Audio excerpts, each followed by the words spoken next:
Welcome.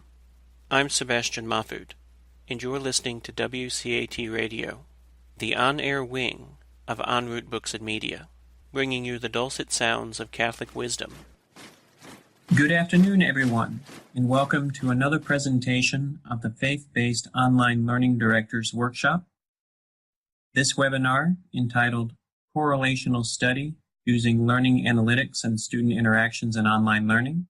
This is being brought to you today not only by Fold, but also by WCAT Radio in conjunction with Holy Apostles Two Wings Seminar.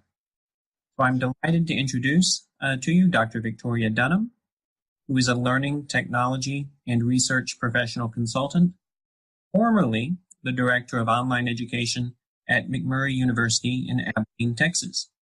So Dr. Dunnam, thank you very much for being with us today. Thank you for having me. This is a pleasure. Welcome to this webinar where I will be sharing with you the results of my research study.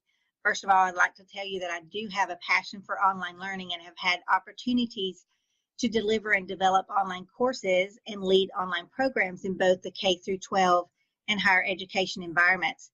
I've also had the opportunity to not only deliver and design courses and online programs, but I've also been a student taking online courses.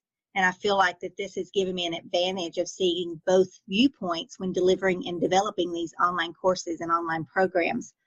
I have also been a Moodle administrator, and I have a degree in computer science, and that coupled with my passion for online learning helped lead me to do this particular research study. This correlational study examined students' online interactions in online courses by counting the number of times students interacted with the course content, interacted with other students, interacted with the instructor, and interacted navigating within the course. The study examined if there was a correlation between these student interactions and academic achievement using learning analytics.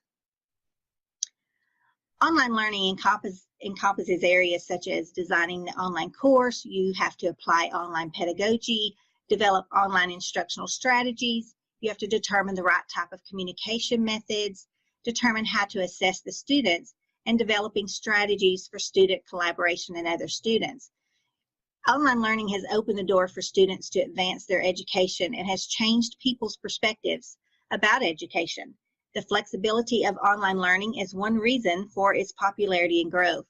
However, even though online education is growing, not every student excels or achieves success within the online environment. Therefore, it's crucial for us to focus on the quality of online education and the technologies used to motivate, inspire, and educate students for success. So this webinar is going to present the findings and the practical implications of this study by examining teaching presence and social presence, which are represented as student interactions in predicting student success in online learning. Online education and course offerings have exploded exponentially in the past few years. However, there are many questions and challenges that still exist within the online learning environment. One of the challenges that still exist in online education is low retention rates. Even though my study did not address this retention rates, it's important to use learning analytics to examine students' behaviors in online learning, because the information gained from learning analytics studies may help instructors or course designers to develop quality online courses, provide quality instructional strategies that will help retain these students and improve teaching and social presence in online learning. If we look at the infancy stages of online learning, if you remember, universities and researchers had focused on the effectiveness of online learning compared to face-to-face.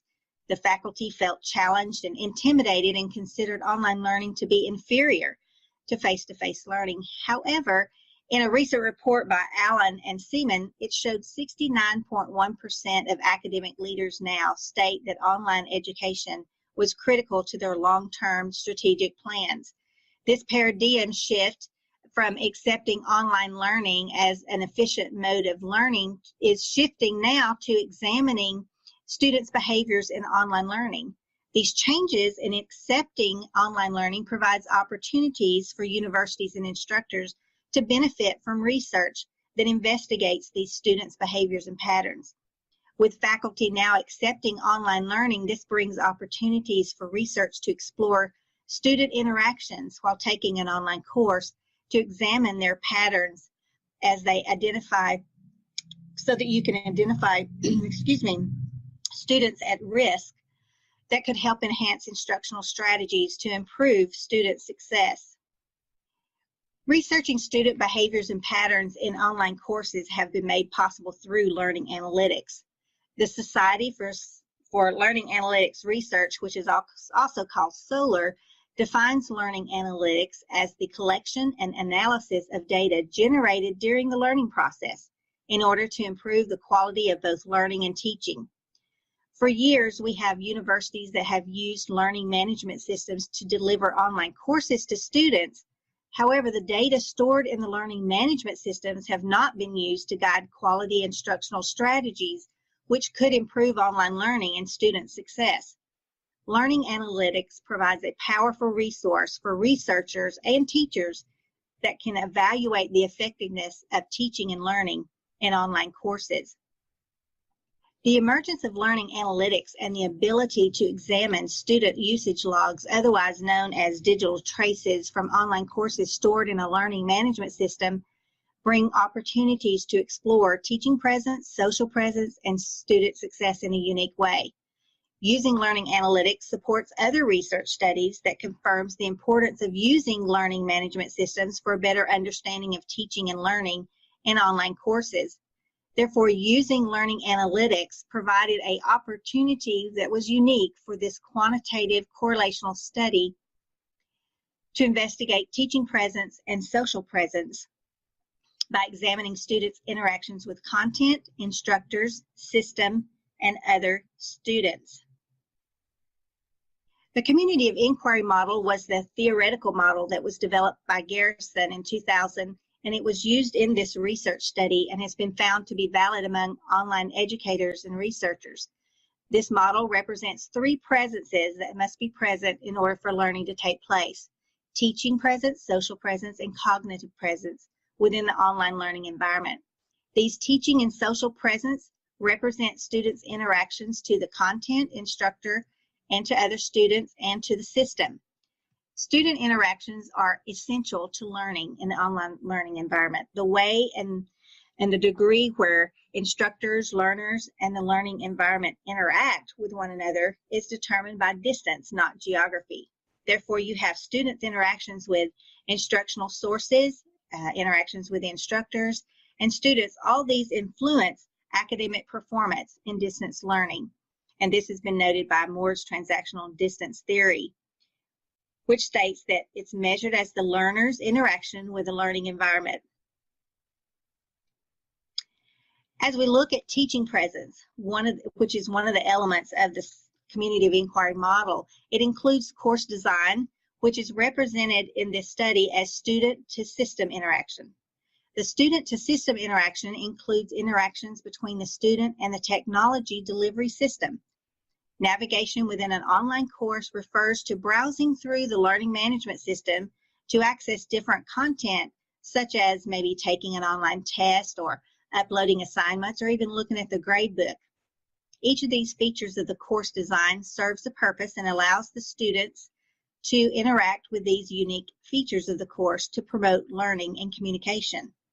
In online learning, it is important that students to have self-efficacy in navigating through various components of the course design.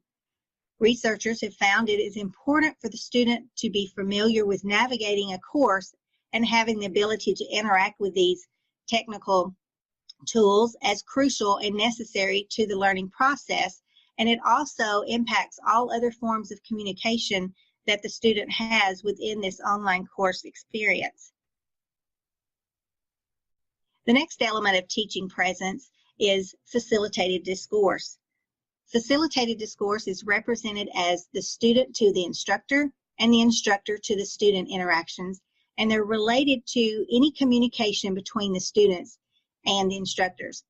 Examples of these types of interactions are either synchronously or asynchronously, could be tutoring, messages, emails, chat rooms, comments, and feedback, and online discussions. The instructional design strategies for implementing teaching presence facilitation should promote feedback and dialogue between the instructors and students using these types of online discussions, emails, and chat rooms. This interaction between the instructors and the students increase the interactions also between students and students, and it increases the students' active learning and provides prompt feedback. The last element of teaching presence is direct instruction. Direct instruction is represented as the interactions between the student and the content within an online course, and it occurs when the student uses content materials and resources such as textbooks, documents, research materials, videos, audios, lectures, or other learning materials. Teaching presence provides facilitation and direction of cognitive and social presence for learning outcomes by engaging students with the content. Providing complete, accurate, and relevant course content is necessary for the students to be successful in completing the course requirements and in the learning process. Content interaction allows the students to internalize information and is a defining characteristic of education. Without it, there cannot be education.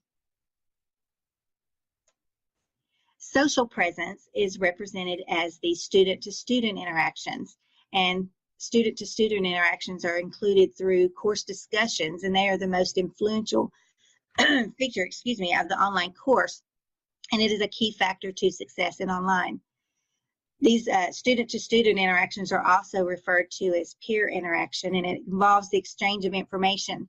For example, student-to-student interaction could be involved discussion forums, messages, and chat rooms where they either read and respond to other students' responses in the online discussions.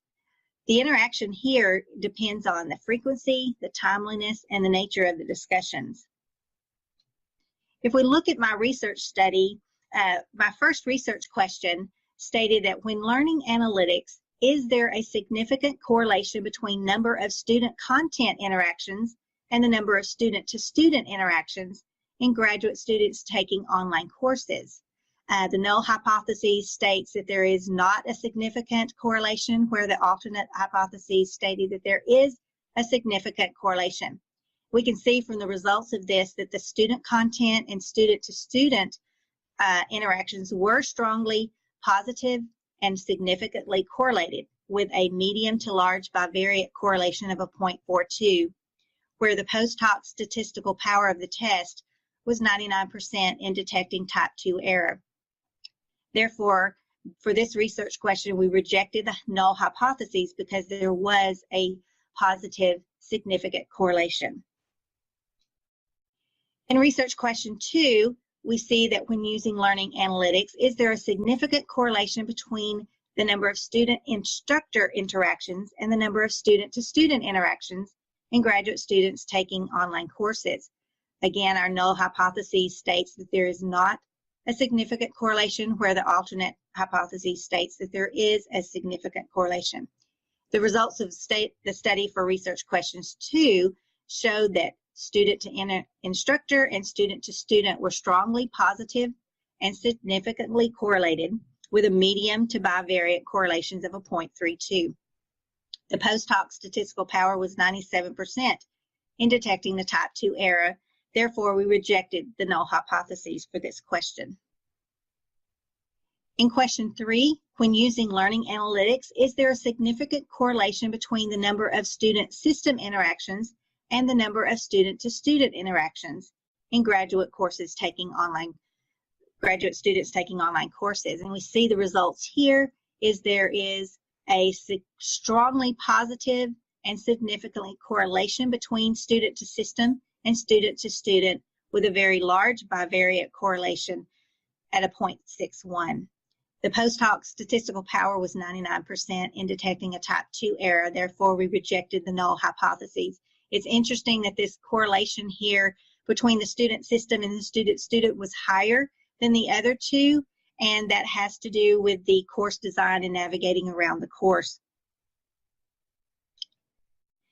If we see in research question 4, When using learning analytics, does the number of student content interactions and the number of student instructor interactions, the number of student-to-student interactions, and the number of student-system interactions predict final student grade as explored with regression analysis in graduate students taking online courses? So basically, we took all 4 of these predictors and to see if they were a predictor of students' success. And we see that there was a 6.6% in predicting grades, which is really small in predictive strength. So all 4 of the variables were not statistically significant in predicting grades, therefore we failed to reject the null hypotheses. We did a little bit of additional analysis in this study and looked at each individual variable in the study, and then we found that student to content variable was a significant predictor of grades. Student instructor variable was a significant predictor of grades. Student to student variable was not a significant predictor of grades. The student to system variable was a significant predictor of grades. And we see that the student instructor and the student to system had the most significance in predicting grades, followed by student to content. And as we looked at the results from the study, there are many variables that were not even considered in the study. For example, how the instructors calculated their grades and if they curved the grades, which might even affect the results of the grades. Also, I guess I should note in this study, the student to instructor variable, in this particular data, there was not, the LMS did not capture all of the communication between the student and instructor because they didn't have email being captured by the LMS, or chat rooms were not even used within these courses that we actually studied. So if we look at the conclusions for the research study, this research study actually reinforces that courses should provide engaging and interactive content to support learning and promote academic achievement. It also demonstrates the importance and the statistical significance of instructor presence to the learning. It also supports the importance of teaching and social presence in the learning process. The study demonstrates the importance of students being familiar with navigating the unique features of the course and how the course design is important in that process. It also demonstrates the students' interactions can impact learning and can predict grades. It also supports the use of learning analytics in examining students' interactions. The research agreed with other researches that there is a correlation between student content, student instructor, student to student, and student system interactions. It also agrees with other research that more research is needed from other universities where LMSs capture these student interactions and courses that capture email interactions. This study was actually a small sampling size, and therefore additional research is needed from a larger sample size. And again, I would like to note here that not all of the information was captured within the LMS for the communication between the students and the instructors. There wasn't a way that it captured their emails or chats, and I think that would have made a big difference in the results of the student to instructor interaction results of the study. Empirical evidence suggests to instructional designers and instructors the importance of developing quality courses in a way that encourages students to interact with content in order to improve learning. This also reveals the importance of the instructor presence and communication with students to keep students focused in order to improve learning. It reveals the importance for students to be familiar with navigating within a course and have the ability to integrate and interact with the technological tools, and that's crucial to the learning process.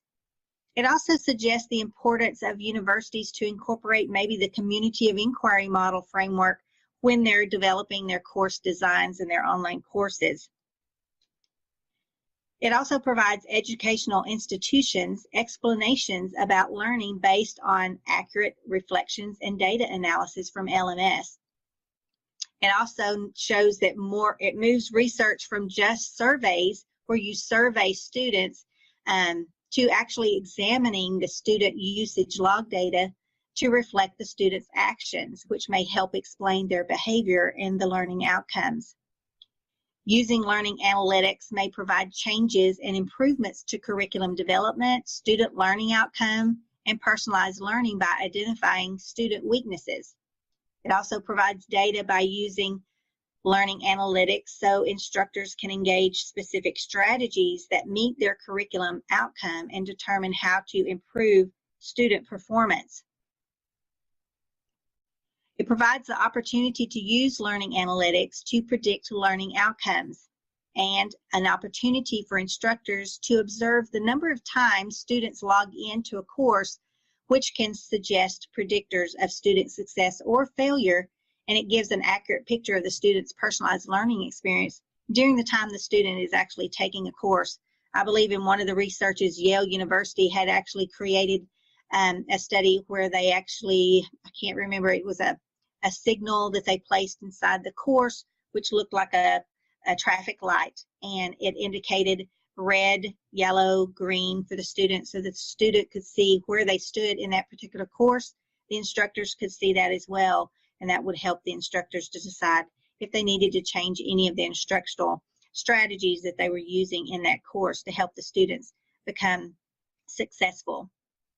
Okay, as we look at the practical implications of this study, course instructors could utilize the results of this study by tailoring their online courses to improve student collaboration, design courses where students are at ease navigating through the course, and increase the instructor's presence. The importance of the role of instructor presence implies that universities should develop well-structured online courses and train their faculty to improve their instructor presence, since that seems to be an important factor in student success. It also gives an opportunity to re-examine content included in the course and how this content is structured and how the content is displayed. It also provides the opportunity for future research using learning analytics to gather data from the LMS to examine student learning patterns for improved learning. My research study just tipped the iceberg in research where we examine student interactions and learning analytics. And as I began to look at how and what kind of future research could be examined from this research study, and I found that there are lots of different types of research studies that could be used from this.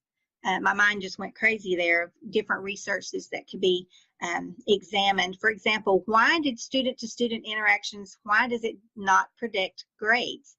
Or maybe examine different course components in the course design features to determine which items were needed and useful in student success in online courses. Maybe more research is needed using the community of inquiry model and learning analytics, and could add cognitive presence in the study. We only used teaching presence and social presence. Cognitive presence was not even used in the study and could be added for future research studies. You could also examine the instructional strategies or course content to see what is most effective in integrating teaching and social presence in online courses. Additional research using the same variables in the study, but with different LMSs and different courses to see if the outcome is different or the same.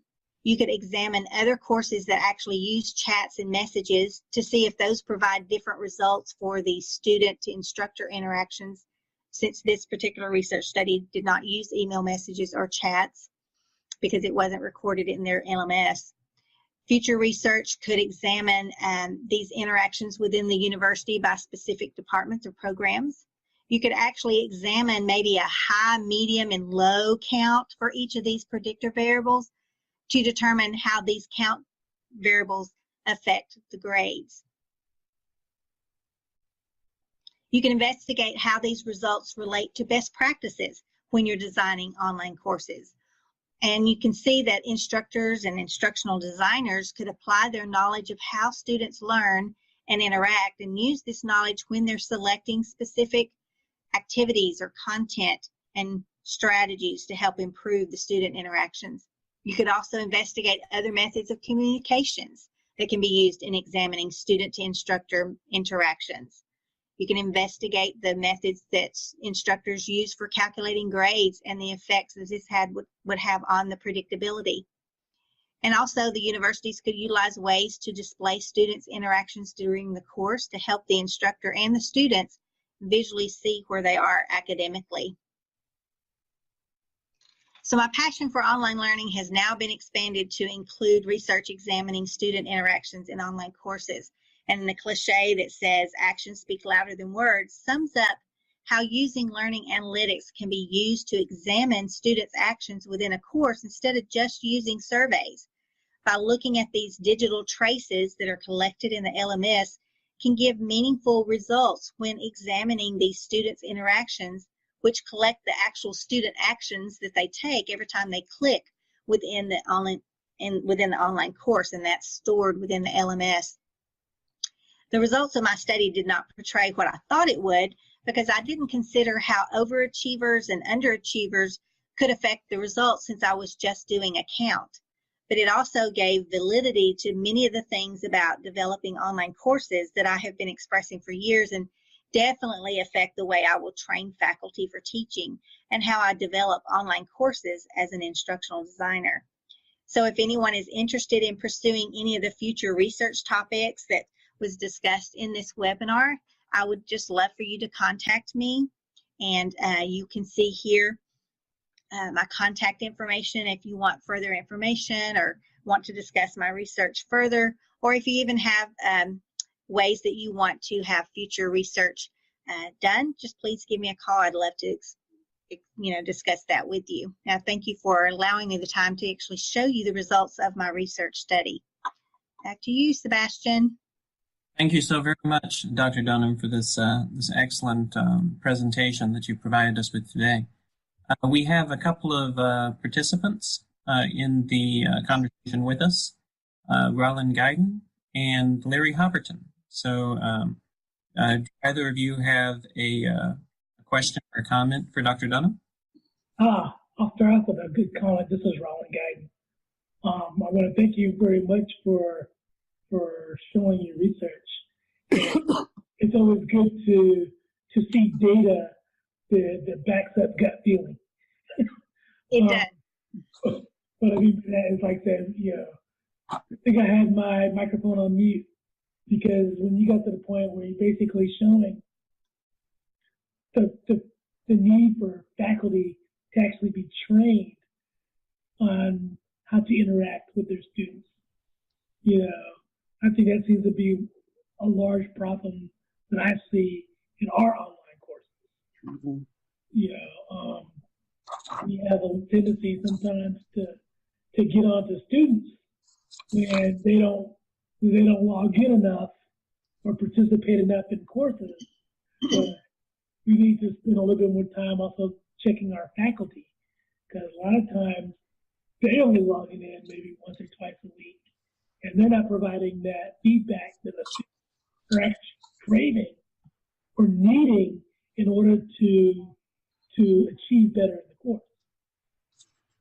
I agree totally with what you said. I've experienced the same thing, and it is important for instructors to understand their importance of being present in a course. I think sometimes, and I've had this experience before, where I've had faculty come to me and they wanted to put together a course, and basically had one that just wanted it as, it was more like a correspondence course. He wanted to put his lectures out there and let the students take an open-ended, I think, exam where they had to discuss something, and therefore he didn't feel like he had to be present in the course.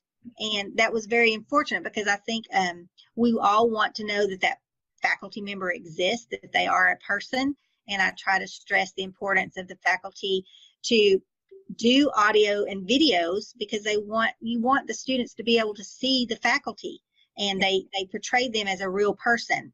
And when they give comments back or give feedback back, that is a way to motivate those students to stay in the course. And I think you have a very good point in what you said. It's important for us as administrators to have the training and have the data here that shows this is what the data is saying. It is important to motivate students. This is what other researchers are saying, the same thing. We're not just making this up. You need to be there, and this is why. So, Dr. Dunnam, I just have a couple of just fact questions first. Mm-hmm. What was your sample size? What was the LMS that you were using? And what was the course? Oh, wow. Okay, good question. Basically, oh my gosh, I think I've just gone through a blank here. A minute on my sample size.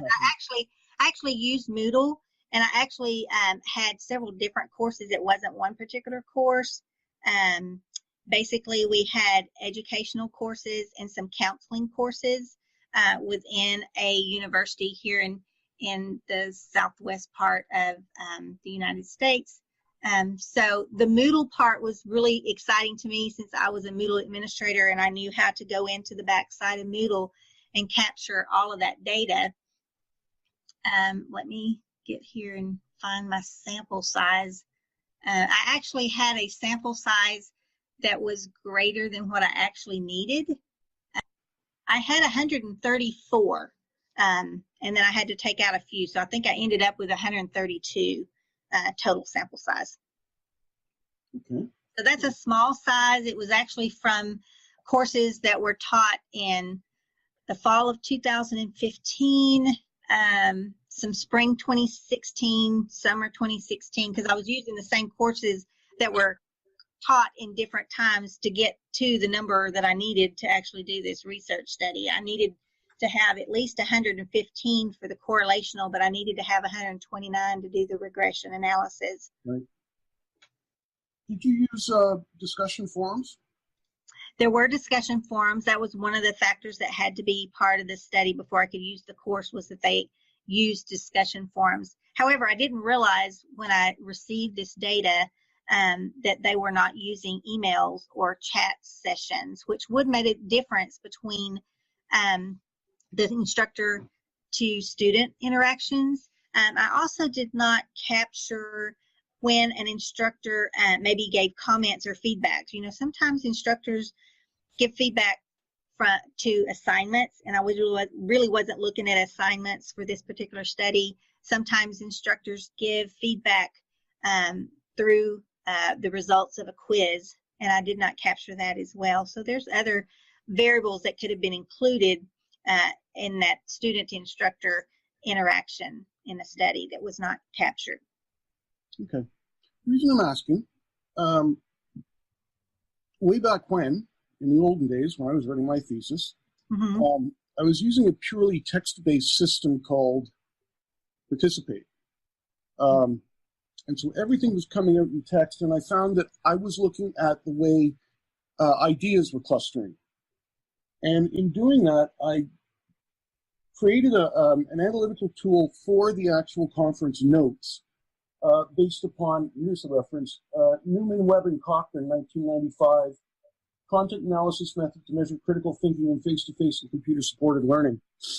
And it let me go in and code the notes. So then I had specific variables that I could play with to look at how the ideas were coming together.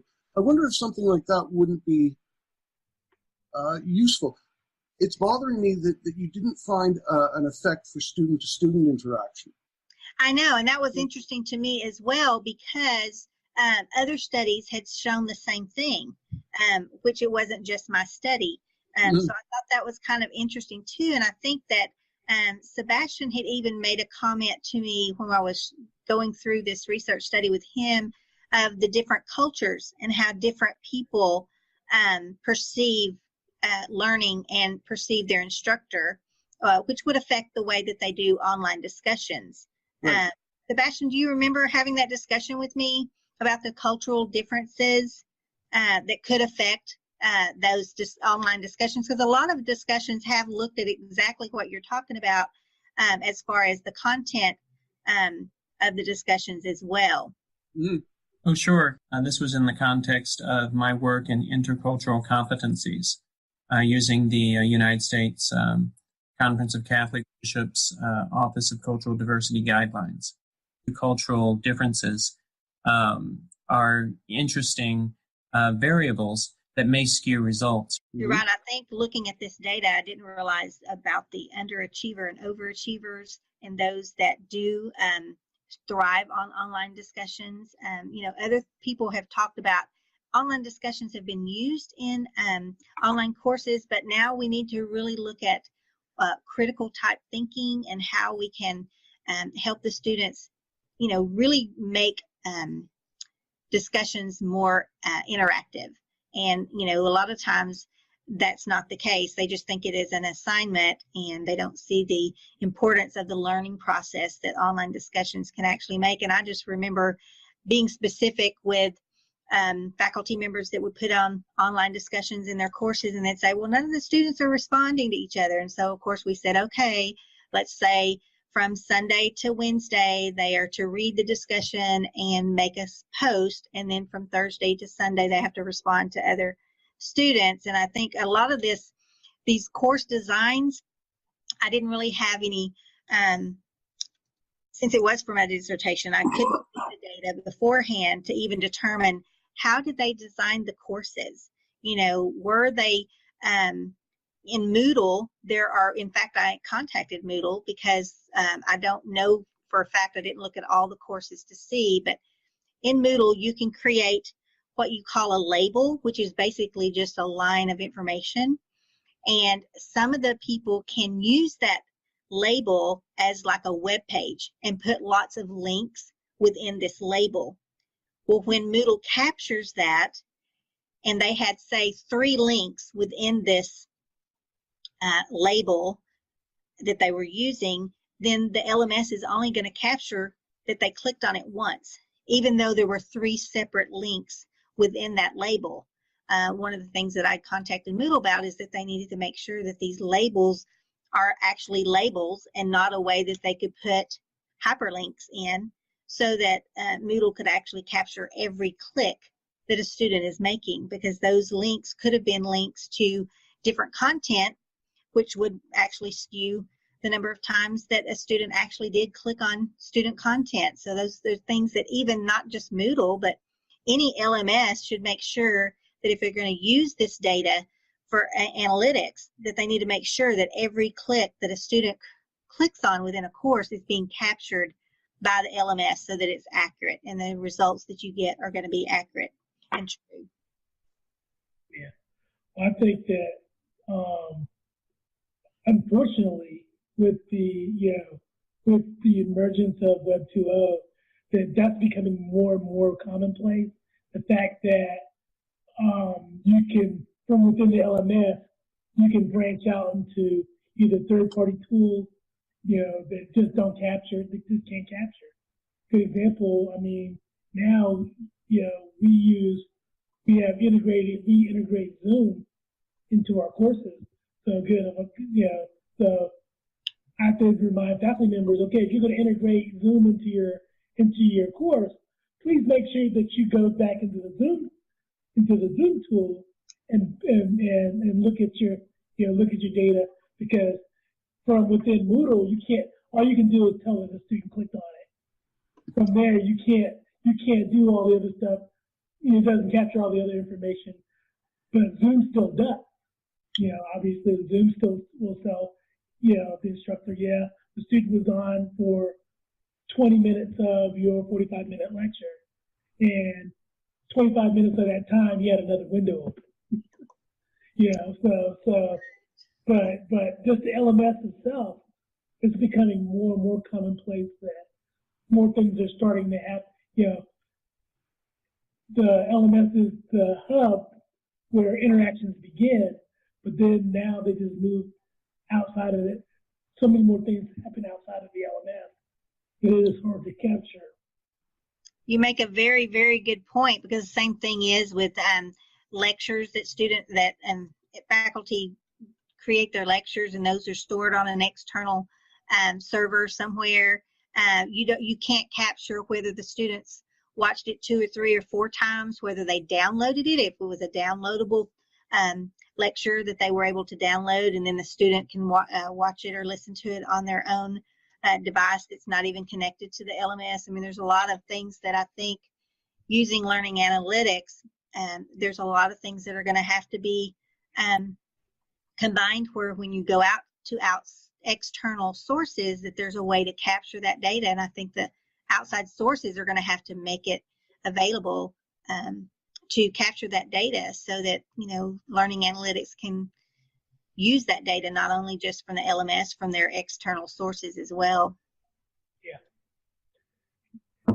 Even though it'd be wonderful for us as designers, unfortunately, a lot of our faculty, I'm just trying to get them to use the tools that are there, let alone look at the data from the tools after the interaction takes place. That's true. That is so true. Because again, even from within the LMS, one of the things that I'm always harping on our instructors about is it's great to do video lectures. I like my designed courses to have pre-recorded lectures in them. One of the things I tell my faculty is, in this day and age, between, your Zoom account, we use also VoiceThread, there's all these other ways that you can actually input, you can actually drive a discussion board by embedding a small video into the discussion. A lot of our faculty do the same thing. They usually use the first few days for the initial discussion and then allow, for students to interact with each other on what they put on the second half of the week. So a lot of times what used to happen was instructors would go in, they would read that, and every now and then they'd put in their, they may participate in one of the threads. One of the things I was mentioning to faculty is, okay, well, if you want to, somewhere in that thread, instead of just typing in a few sentences, drop another video. Talking about, I've read through what you've done up to this particular point. Because a lot of times from the standpoint, from the student standpoint, that also shows the student that the faculty is also engaged. That is true. One of the things that I had done as well, when doing online discussions, had also suggested they use videos because that is where students are in this age and time. They're used to videos. But one of the other things is instead of just having them comment, give them different roles to play. For example, you could say, okay, you can choose to be a journalist where you're going to give me information about what we discussed. You're going to take the devil advocates. You're going to either be pro or against this particular issue, giving the students a different role in which when they answer it, they're answering it from a different viewpoint, sometimes makes discussions become alive and active between the students by just giving those simple instructions to have a different role when they're answering their questions. Yeah, we do that in a lot of our courses as well, especially in our Foundations for Ministry course, where we rely a lot more on student participation. Is not only having different roles for students, but have them have to select their roles. Good thing in Moodle is before the discussion board, you can have a choice tool, and students can go in and they can select their role. So obviously, when a particular role is filled up, it becomes unavailable. So then once a student participates in the choice tool, then the discussion opens up. It's a great way to use the choice feature in Moodle. That's pretty cool. Right. Because one of the things you realize is when you ask the students to do things for certain roles, you either have to put some type of schedule so the roles rotate, because people will always gravitate to what they're comfortable with, and sometimes you want them to participate in a role that's a little outside their comfort zone. Mm-hmm. Right. True. Well, and there's a couple of things that are just bothering me for the moment. Okay. You've made the point of using videos within the discussion forums, and I like the idea, but one of the issues you run into is those videos can become very large and they will bog down the whole system if you start using them and posting them directly in. So your option then is to post them in an external site somewhere, such as YouTube. Actually, yeah, we do that. We're a G Suite school. We certainly put any videos inside of our LMS because we cap our file size at 64 meg. So, but we're a G Suite school, so every student, every faculty member has an account, has a institutional Google account, so they can go in and they can either use YouTube, they can just drop their videos on Google Drive and then move the links and then embed them into, because obviously with Moodle, and this is true with most LMSs, because they are web-based, a lot of times the text editor will give you the ability to drop in HTML code. So one of the things I've had to teach faculty is how to just use the editor to embed stuff that they want to put in. We certainly never drop videos directly into Moodle because of the file size. All right. And the other one, and still attached to the same idea of the videos, is how do you make sure that it's compliant with AD8?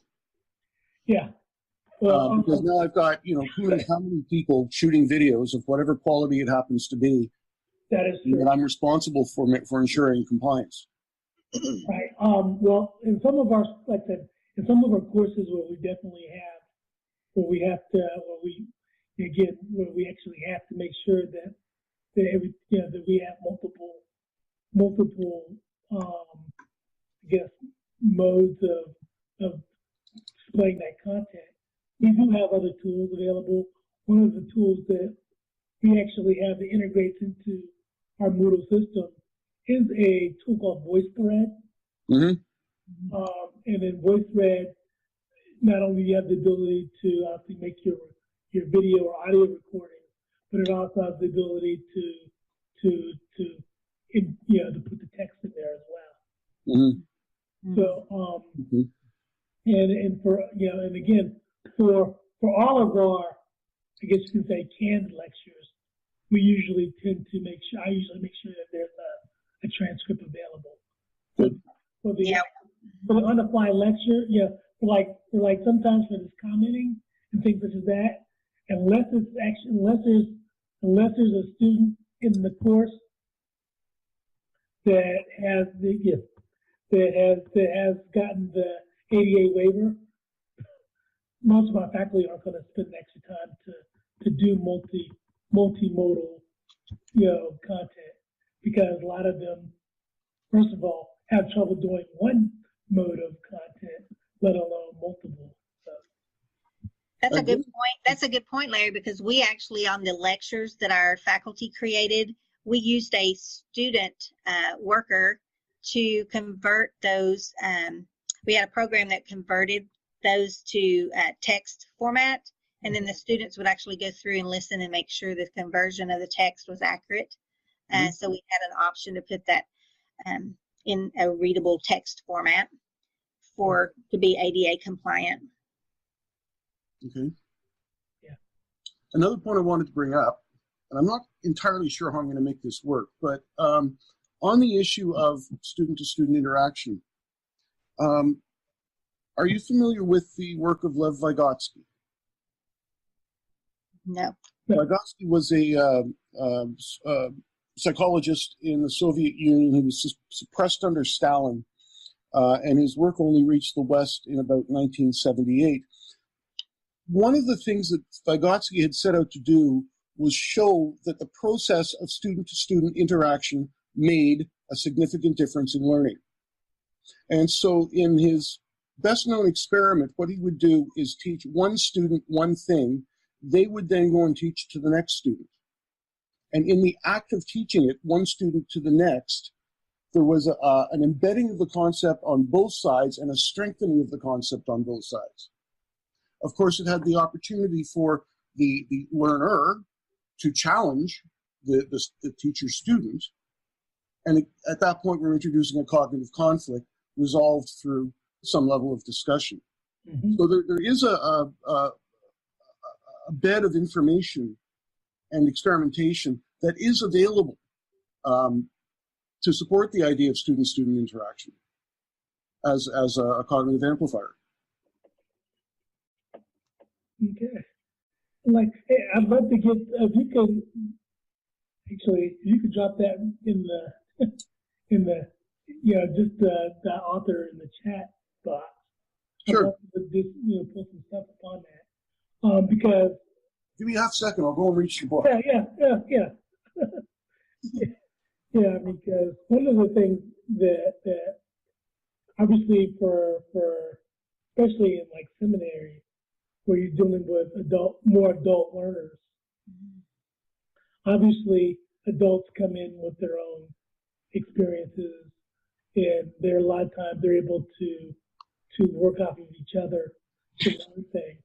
But one of the primary things I usually see in student-to-student contact is more of a support than or even a reinforcement of what, of learning, more so than the actual direct learning.